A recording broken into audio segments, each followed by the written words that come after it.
Welcome to another amazing episode of Raising Private Money.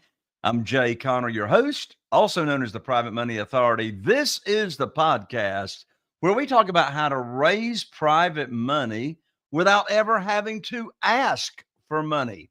Now, today we're going to take a little detour. We talk all the time.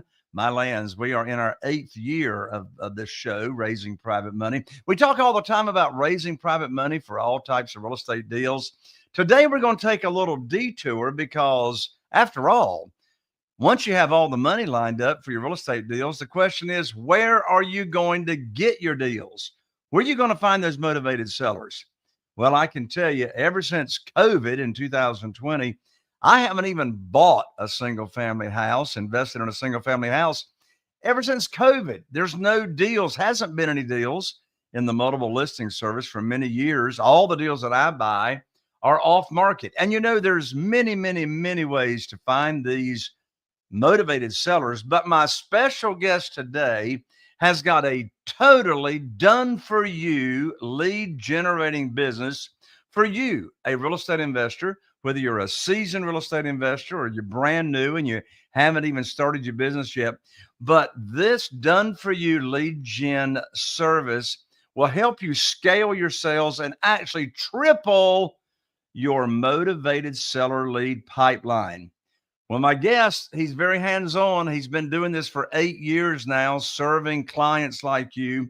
He's got this method called the 10,000 hours method, which means he is in the trenches with you and he talks personally with every one of his clients. Listen, if you want to find the motivated sellers, even in a market where it's hard to find motivated sellers, you don't want to miss out on 1 second of this episode, because in just a moment, you're going to meet my guest, Nicholas Nick, right after this. If you're a real estate investor and are wondering how to raise and leverage private money to make more profit on every deal, then you're in the right place. On Raising Private Money, we'll speak with new and seasoned investors to dissect their deals and extract the best tips and strategies to help you get the money, because the money comes first. Now here's your host, Jay Conner. Nicholas, welcome to the show, my friend. Yeah, thank you so much, Jay. How you doing today? I am fantastic. Can you not tell? I am fantastic today. I've had 2 mugs of ginger tea. Don't mess with me. I'm so excited to have you, Nicholas. For goodness sakes. I mean, here's my question. Yeah. Who in the world would name their son Nicholas with a last name of Nick? That's what I want to know. Listen, do you know how many people think that's a fake name? And I don't even blame them, right? They're like, there's no way that that's your real name. I'll tell you the story real quick, even though it's not too flattering. I was actually supposed to be a girl. Okay, that's how this story starts. So well, for those of you that cannot see the video, let me assure you, Nicholas Nick is not a girl, because he's got a very thick beard. Or if he is a girl, she's taking a lot of hormones. Go ahead. I'm taking great care of myself. But I was supposed to be born a girl, and my grandfather's Greek, and he was a priest. He's actually a famous priest, and his name was Nicholas Nick. But it was only Nicholas Nick because of Ellis Island, right? He came back through on Ellis Island. They changed his last name to Nick. His first name was already Nicholas. And then it made him really famous. I don't even know there was a such thing as a famous priest. But if there is one, my grandfather's photo would be there, Reverend Nicholas Nick. And then I come out, okay, and I'm a boy. And he was so excited. He begged my parents at the wrong time, please name him after me. Please name him. They're like, will you leave the room? We're busy here. Okay. And my parents did. And it is a Greek tradition to be named after your grandfather. So it didn't take too much, but it was just a surprise to everyone that I was a boy. And then, the rest was history. And then who'd have thought that I'd have a career in marketing, right? Who saw that one coming? I know, especially, you and I are in a mastermind together, and we share that family, and you've got long history in the restaurant business, and then here you end up in marketing with your Done For You service, which I want to go ahead and let everybody know the name of your company and your services. You're the founder of Lead Mining. I think your website is actually www.leadminingpros.com, Lead Mining Pros. So we want to hear all about that because, I mean, never before has it been more challenging, more difficult to find those motivated sellers. I mean, me personally, I use 7 different pay-per-lead Google services to get the leads coming in. So we're all excited to hear about this. So how did you get into this, and how are you qualified to talk about finding lead gen or providing lead gen for real estate investors, for goodness sakes? Yeah. I'm going to work on the short version of this story, but being short, I don't know if it's my Greek heritage. It's not always my strong suit. But you know, we do go back, right? My restaurant career, I didn't realize it at the time. I spent 13 years running restaurants, and it doesn't mean owning them. I was just a manager. I never made more than $65,000 per year to work 70 hours a week. It was pretty crazy back then. Hey, listen, not to interrupt your story. I can relate, man. Right out of college, I went to work for a chain restaurant. It was really good, called Daryl's Restaurants. Okay. I did it for 2 years. 90 days into it, Nicholas, I knew I hated it, but pride wouldn't let me quit. Yeah. But 100 hours a week, and I was too scared to divide my weekly paycheck by 100 hours to see what it actually was per hour. And people would say to me, they'd say, Jay, you can't be on the job 100 hours a week. I said, oh, yeah, you can. I didn't say I was efficient. I didn't say I was worth anything, but I was there in that building 100 hours a week. Back to you, Nicholas. No, and 100%, you know, I mean, I'm literally scared of nothing now because of how hard I used to work, you know. A story that I won't go in depth on, but it was my first day at IHOP, my very first day, one of the many restaurants I worked at, my very first day, and someone pooped on the floor. And I was like, of course they pooped on the floor, right? I mean, welcome. This is my orientation. But when you're faced with obstacles like that, lots of hours, lots of stress, lots of employees, you know, you find yourself to be pretty fearless, you know, and so that's where the story started. So my restaurant career taught me how to be fearless, for one. I'm not scared of anything. And then the next part that it taught me how to work with people, right? So the emotional intelligence and the employment side. Right. So emotional intelligence as far as customer service goes, and then managing employees. My average restaurant, I ran one of the busiest restaurants in the country for IHOP. They did over $4 million a year. And by the way, when everything's like $3, that's a lot of sales that we're doing at that IHOP.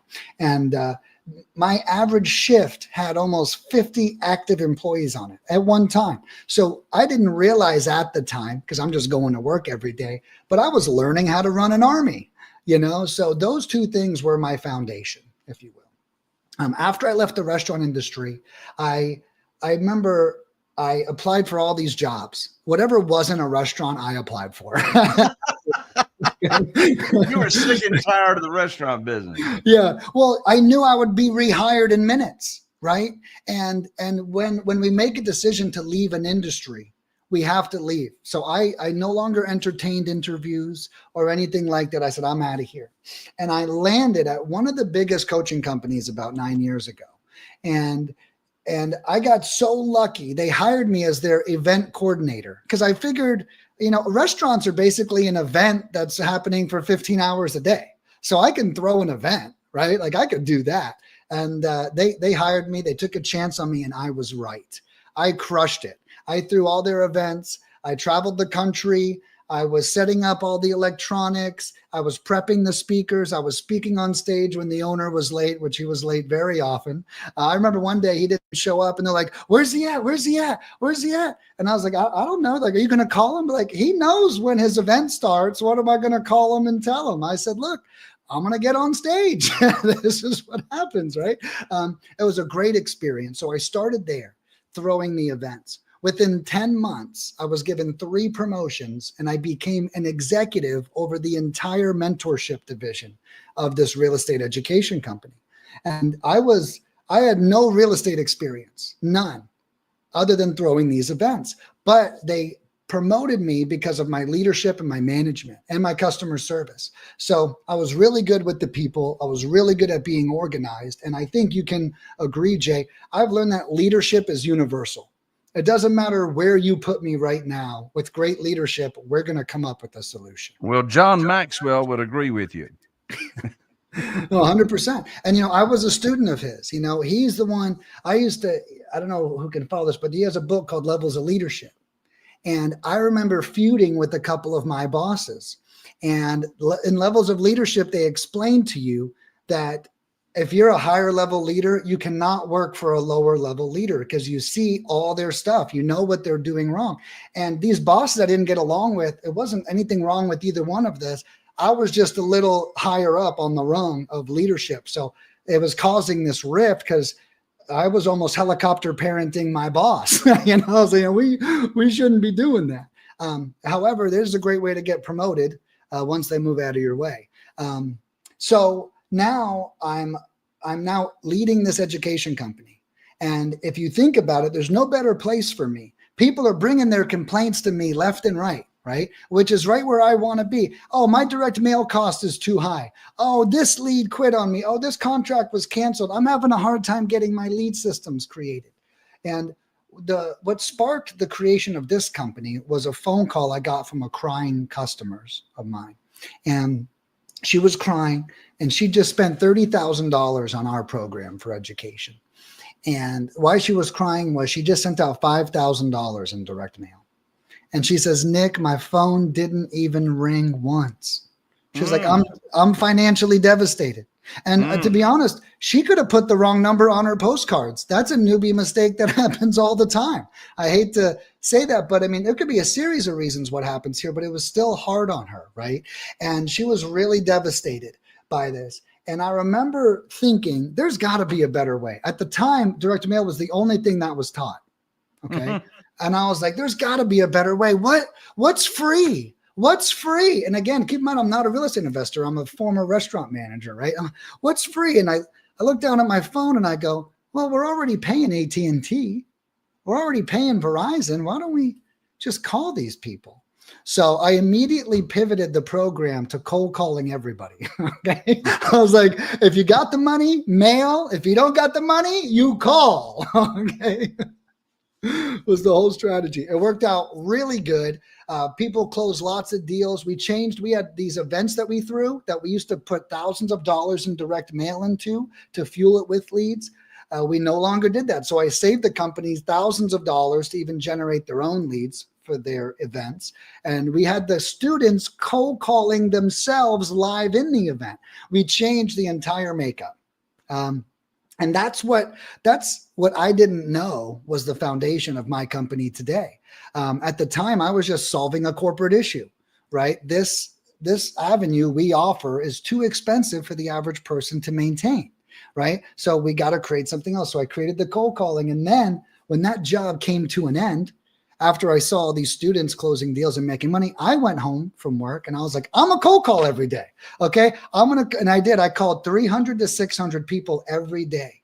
And that was my personal goal. So one thing, a little hack I'll give everybody is I don't set one goal for myself. I set 2 goals for myself. My first goal is my minimum.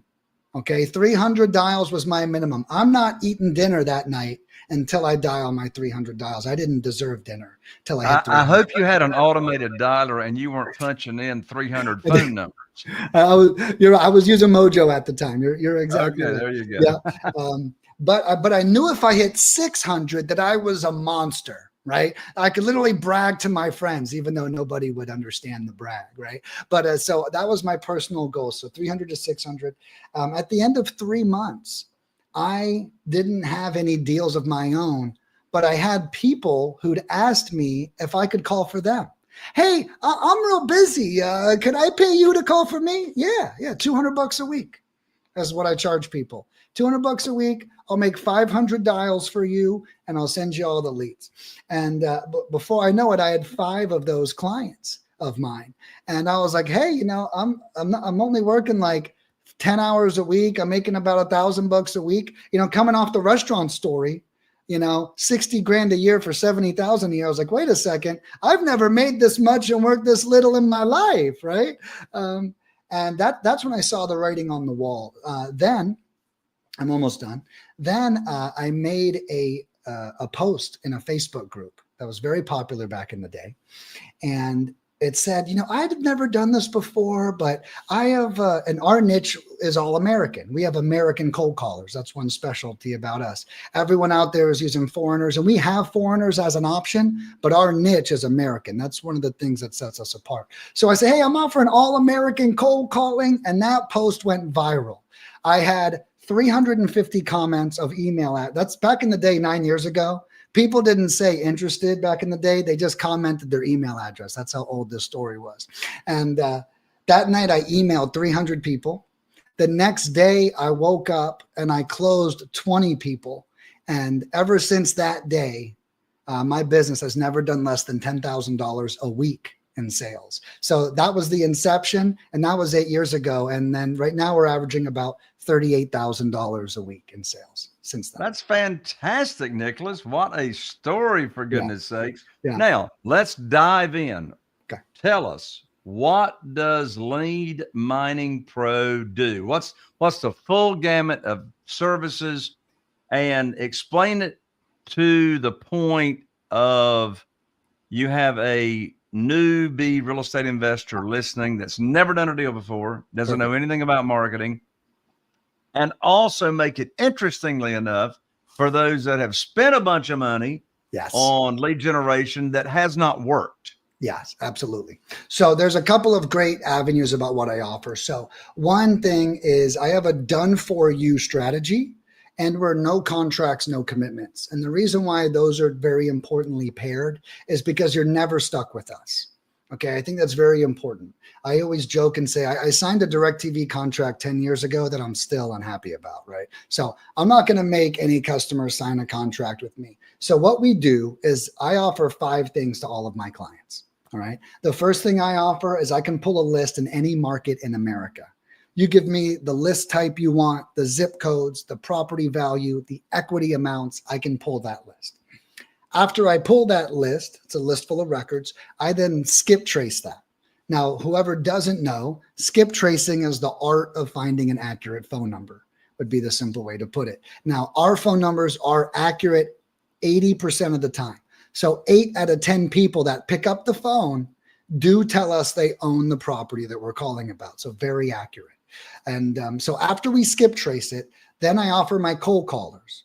Now, my cold callers come in 2 forms, like I mentioned earlier. You can pick an American caller or you can pick a foreign caller.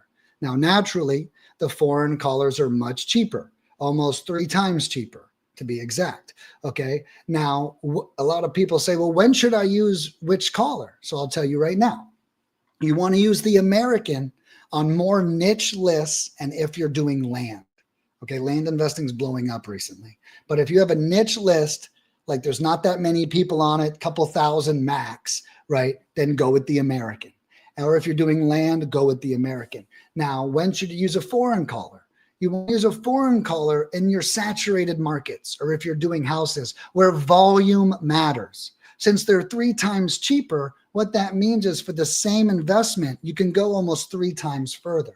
So think about if you found a direct mail piece that was 1/3 the price. Well, you would send that one out to the tougher markets, right?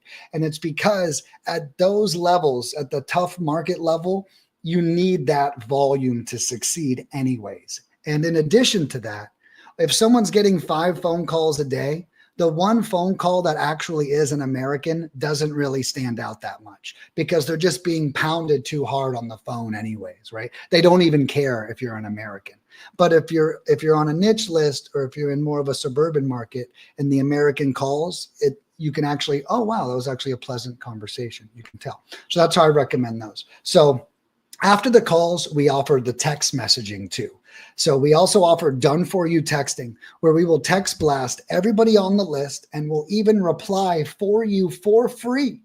And then we'll send you the entire transcript of the conversation.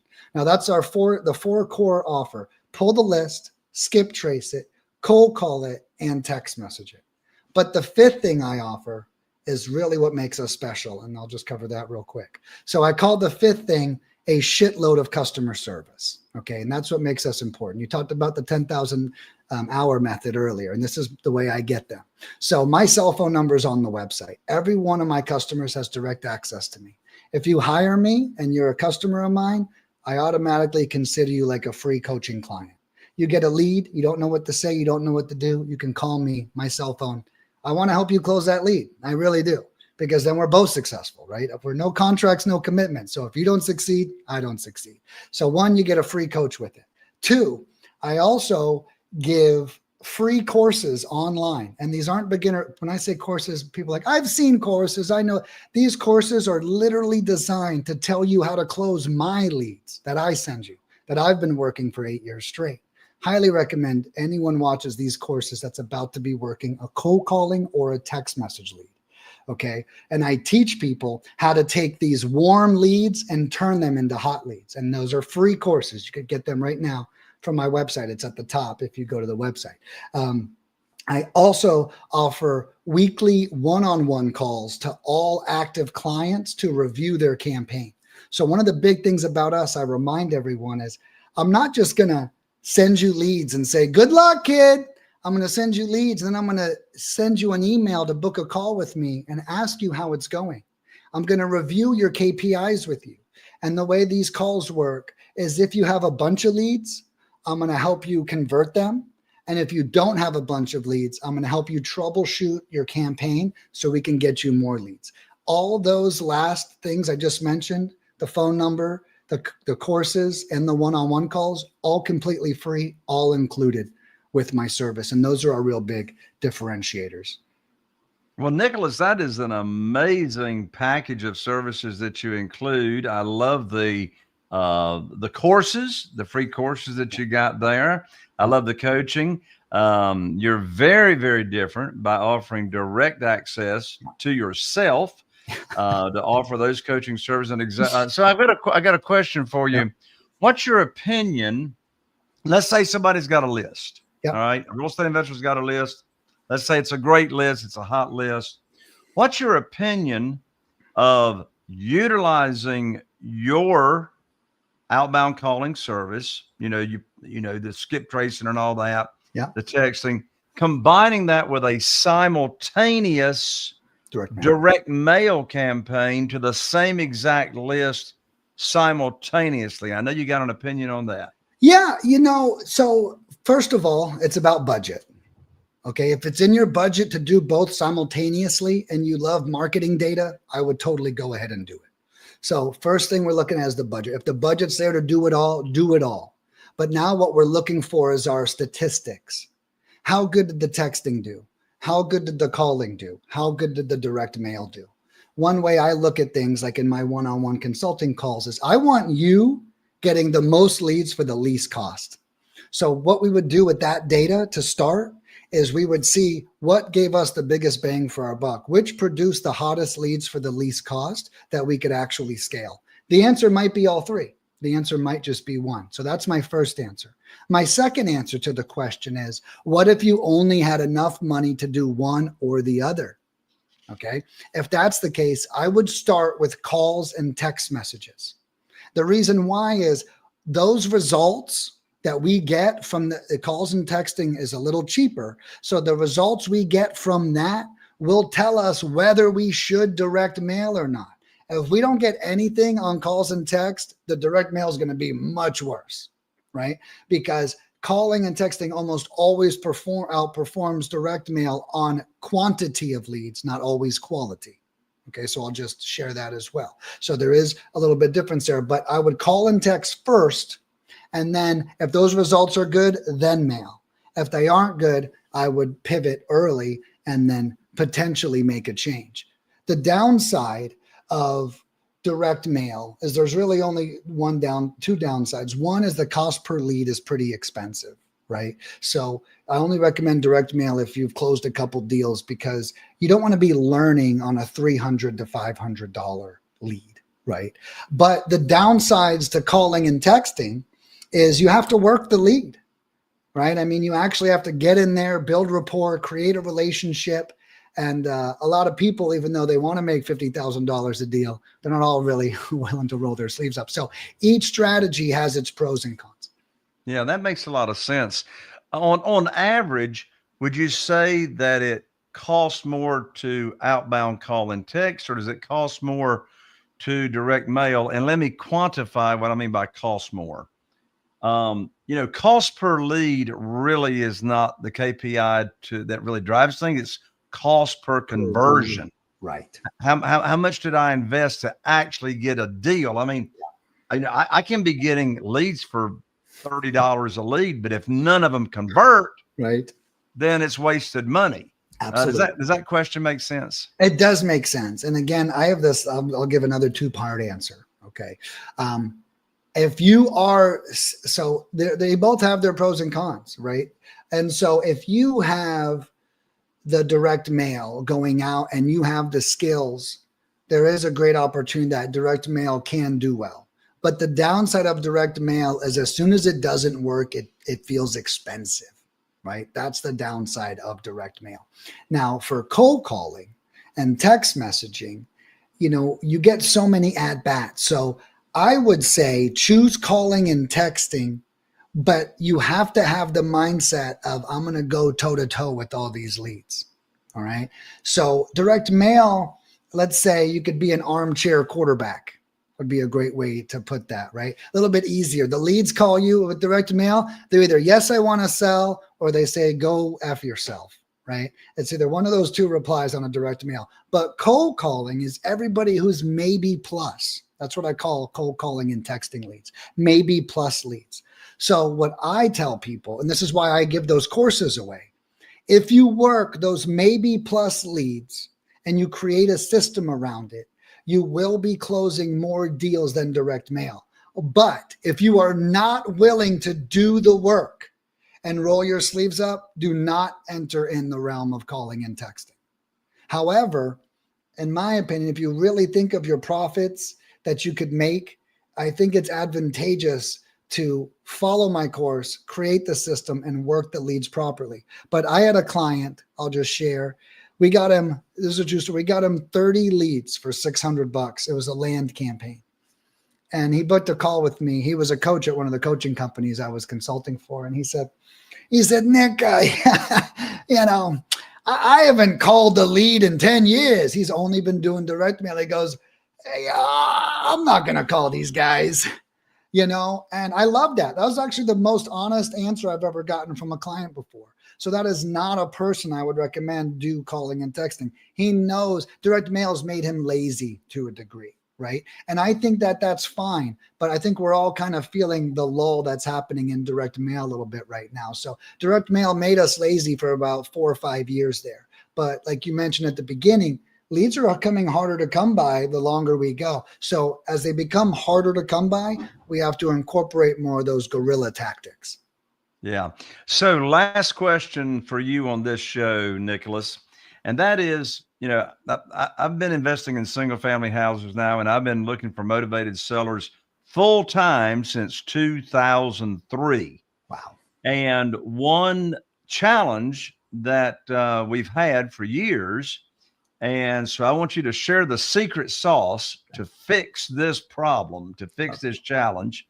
And that is, you have a lead come in, and then here comes the challenge of getting that lead back on the phone. Maybe they talk to your acquisitionist. Maybe they talk to the 24-hour recording service. Maybe they left a message on a 24-hour message hotline, but the lead came in. They made the phone call. Of course, in your all's case, they're answering the phone, or they are, responding to a text. What is the secret sauce for the real estate investor or the acquisitionist to get that lead back on the phone and continue the conversation so you're not chasing them and calling them and chasing them and calling them, etc.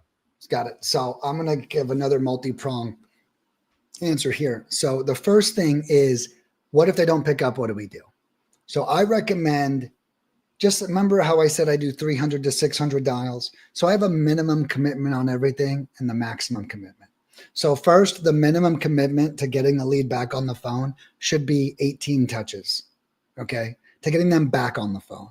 And I recommend this happen in over 6 different actual touches, and then each touch being 3 touches. So we call them, they don't answer, we leave a voicemail, and we text them every time. I recommend doing that 6 times. Call, voicemail, text. Do not ever text the lead first.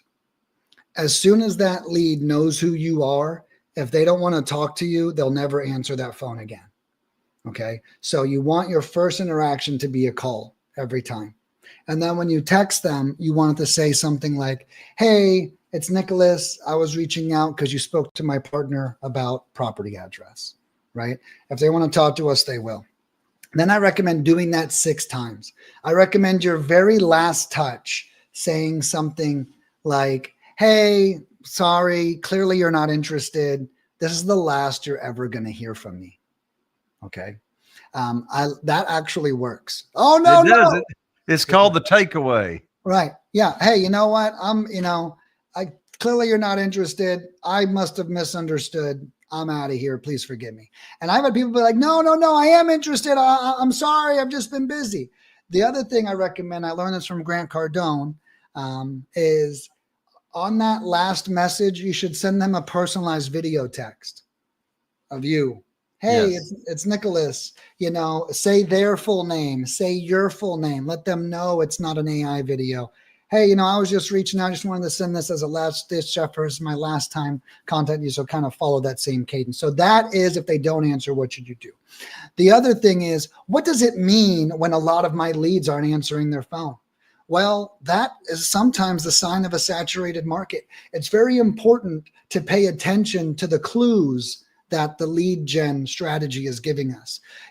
Managing lead gen campaigns myself and having these one-on-one calls, I just had someone today with 10 leads on like $500 worth of work in Massachusetts, which is really, Massachusetts is normally very hard to get 2 leads, let alone 10.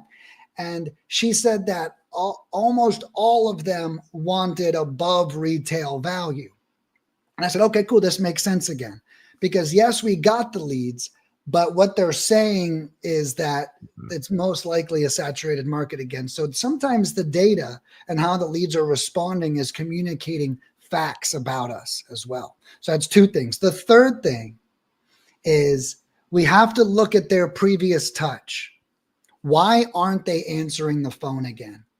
And maybe whatever system you have or whatever they called into didn't resonate with them. And I'll just give you a small example. One thing about my American cold callers that I've noticed is the lead takes the American more seriously. Think about that. So if the foreign person called, it's a thick accent, hard to understand, and then they get a follow-up call, they are, unbeknownst to them, accidentally disrespecting you as a wholesaler because their first touch they didn't enjoy. So they might go, oh yeah, I remember speaking to that Filipino person. I barely understood what they said. I'm not calling that guy back. But when it's an American and they had an amazing first call experience, we've noticed that our clients that have American callers get more leads on the phone more often. So I will say that you should look at your process that led up to where you're following up and see where you could have improved their experience to give them the amount of respect for you to answer your call. I don't know if that makes sense. But Nicholas, you have given amazing value here on Raising Private Money podcast and show. I'm so thankful and grateful that you took the time to come on. One more time, your website and the best way for people to connect with you and to learn about how to do business with you.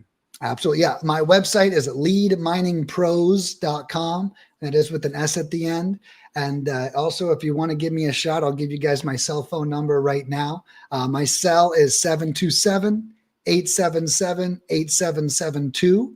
I like to encourage people, whether you're going to become a customer or not, you don't have to just call me if you're going to be a customer. You could call me and just ask questions about what you saw on this podcast, what I think about your market, just even as a friend. So I like meeting everyone. That's the restaurant manager in me. So anyone can feel free to reach out to me directly and just pick my brain if they want to. That's wonderful. Nicholas, thank you so much for joining me. God bless you. You too. Thank you, Jay. There you have it, another amazing episode of Raising Private Money with Jay Conner. And to ensure that I can have more amazing guests here on the show, just like Nicholas Nick, well, let me tell you, you are one conversation away from making a huge impact. All I'm going to ask you to do right now is, as a thank you for Nicholas Nick being here, share this episode, share this link with just one person. Share this link with just one person that you believe it could have an impact on them and their lives. I look forward to seeing you right here on the next episode of Raising Private Money with Jay Conner. Are you feeling inspired by the knowledge you gained in this episode? Then head over to jayconner.com/moneyguide. That's jayconner.com/moneyguide.